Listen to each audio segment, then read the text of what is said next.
Olá pessoal, aqui é o professor Romilson, estou aqui para trazer para vocês esse assunto para o nono ano. Infelizmente não foi possível trazer essa aula para vocês no dia de hoje, aliás, dia de ontem, e eu estou gravando agora à meia-noite e 37. Então, espero que vocês gostem, estude se puder, passa para os seus coleguinhas e se você puder, faz um pix aí de R$ 2 para ajudar o professor Romilson, tá certo? Esse pix vai estar em todas as minhas aulas, quer seja ao vivo, quer seja gravada. E se você achar que eu mereço, doe a partir de R$ 2 para esse projeto que é o professor Romilson, levando conhecimento, revisando, ensinando acerca da língua inglesa. Bem, o que nós vamos ver aqui agora, nesse exato momento, é o uso do have to e do must. Esse assunto ele é tipicamente do nono ano, tá certo? Então, se você analisar o primeiro ponto, nós temos aí I have to do something, igual a It's necessary to do it, I'm obliged to do it. Nesse caso, ele quer dizer que você tem algo a fazer, é necessário fazê-lo e eu sou obrigado a fazê-lo. Então, vamos ver algumas frases bem naturais com relação a isso. You can't turn right here, I'm sorry. You have to turn left. Ei, você não pode virar à direita aqui. Você tem que virar à esquerda. Então, quando alguém fala esse have to, é porque há uma regra, veja, há uma placa. Então, isso é uma norma de trânsito. Então, você não poderia dizer you must. Não. Você não está conscientizando a pessoa aquilo ali, não. Ele tem que fazer aquilo ali, porque é uma obrigação. A outro ponto é I have to wear glasses for reading.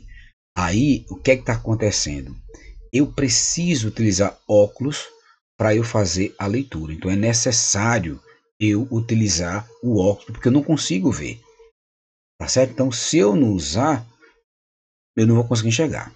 O outro ponto é George can't come out with us this evening. Rapaz, George, ele não pode vir com a gente essa tarde. He has to work late. Ele vai trabalhar, ele tem que trabalhar até tarde. Então, veja, isso foi o quê? Uma regra da empresa que fez com que ele trabalhasse até tarde. Então, essa é a diferença. Esse aí é o uso normal do have to. É quando você usa a base de leis e a base de regras ou de necessidade para fazer aquilo. Tá ok? Agora vamos analisar aqui o ponto da letra B do must, que ele pode até ser similar, ao have to, certo? Mas a gente tem que lembrar que é mais uma consciência natural. Não existe nenhuma regra por fora que diz que eu tenho que fazer por causa daquilo. Por exemplo, ele explica o seguinte: You can use must to give your own opinion. Ou seja, podemos usar para dar a própria opinião. Rapaz, eu preciso tanto fazer isso, então isso é natural. Agora, quando você cita algo que há uma interferência externa, então você vai ter que usar o have to. Por exemplo, to say what you think is necessary. Dizer o que você acha que é necessário. Rapaz, tu tem que estudar um pouquinho. Então, isso é você conscientizando a pessoa. Então, todos os dois podem ser necessários. A única diferença dos dois é que quando o outro é necessário e implica com leis, regras ou combinações entre família, aquilo tudo, tem que ser have to. Ok? Olha esse exemplo que tem logo abaixo. I haven't spoken to Sue for ages. Mas eu não tenho falado com Sue há anos. I must phone her. Rapaz, eu preciso falar com ela. Então, peraí, eu tenho que falar com ela. Então, veja. Aí não é uma regra. E só porque eu não falei com ela há décadas. Não. Então aí, ó, I must phone her. E não I have to phone her. Não. Tá certo? Eu sei que isso é necessário, mas não é uma regra. Mark is a really nice person. Mike é uma pessoa realmente legal. You must meet him. Você tem que conhecê-lo.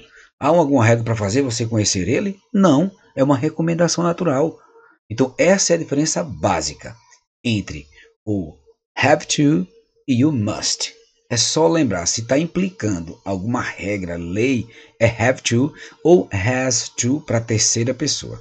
Ok? Então, essa é a regrinha de have to e must. Agora, vamos ver a negativa dessas questões. Na letra C tem dizendo o seguinte: ó, mustn't and don't have to are completely different. Enquanto must e o have to ele pode ser até igual, ou seja, necessidade, obrigação. Quando ele vai para negativa, ele tem traduções totalmente diferentes. Então, nesse caso, se vocês analisarem, Aí, o que é que vai acontecer? O mustn't, ele já vai dar ideia de proibição. You don't have to, ele vai dar uma ideia de que não é necessário fazer, não é preciso, você está liberado daquilo. Tá certo? Por exemplo, olha a explicação que tem aí. Ó. You mustn't do something.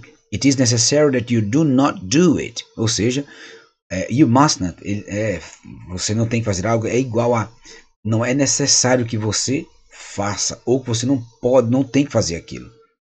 Tá certo? Quando ele fala, ó, you must keep it in secret.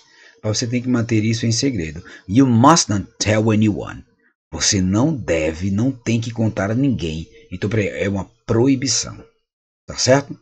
I promise I would be on time. Eu prometo que eu estarei lá a tempo. I must not be late. Eu não devo, eu não posso me atrasar. Então você tá terminando proibido, você tem que chegar na hora. Agora vamos ver o outro lado. You don't have to do something. Isso quer dizer o quê? You don't need to do it. Que você não precisa fazer isso. But you can. Mas você pode fazer se quiser. Mas você está liberado. Já no outro, do must not, não, você não pode de jeito maneira. Já no don't have to, você não precisa fazer, mas se quiser fazer, faça. Mas ou seja, porque é uma liberação. Veja os exemplos aí. Ó. You don't have to tell him. But you can if you want to. Você você não precisa contar a ele. Mas você pode se você quiser contar. Aí outra frase. I don't have to be at the meeting. But I think I'll go anyway. Rapaz, eu não preciso ir para o encontro, para a reunião. Mas eu acho que eu irei de todo jeito. Então eu vou porque eu quero ir. Eu não estou mais sendo obrigado, fui liberado. A reunião era para todo mundo, mas o meu patrão disse: não, você não precisa vir, não, viu? Então, I don't have to be at the meeting. Então, não preciso estar lá.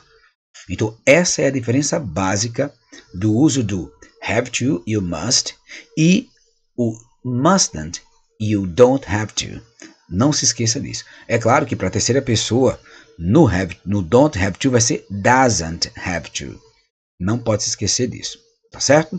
Então, essa foi a aula apenas do must, have to, mustn't and don't have to. Para finalizar, o should, que vocês sabem, é só para conselho, não tem nada a ver com obrigação. Tá bom? Espero que vocês tenham gostado. Não se esquece, deixa o teu like e, com certeza, o seu conhecimento vai aumentar aqui com o professor Romilson no canal Inglês na Ponta da Língua. Até mais, fique com Deus e uma boa noite, uma boa madrugada e que Deus vos abençoe. Em nome de Jesus.